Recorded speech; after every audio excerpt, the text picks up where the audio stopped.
গভীর রজনীতে আল্লাহর নবী বিশ্বনবী রাহমাতুল লিল আলামিন হুজরা শরীফ থেকে প্রচন্ড শীতের মধ্যে বের হয়েছেন।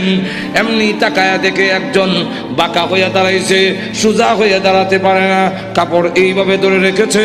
দাঁড়ায় বলেন আসসালাতু ওয়াসসালামু আলাইকা ইয়া রাসূলুল্লাহ। আল্লাহর নবী বলেন, কে রে তুমি এত গভীর রজনীতে আমাকে সালাম দিচ্ছ?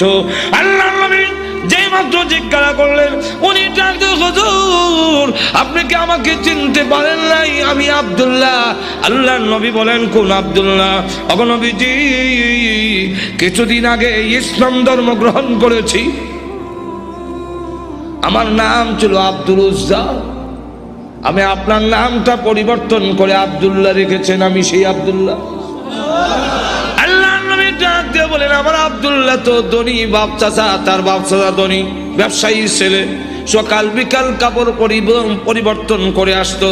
আজকে তো দেখা যায় গায়ে কাপড় নাই, একটা কাপড়ের টুকরা পরিধান করা, সোজা হয়ে দাঁড়াতে পারে না, তার লজ্জাস্থান খালি হয়ে যায়, হাত দিয়ে ধরে রাখছে কোনো রকমের কাপড়ের টুকরা।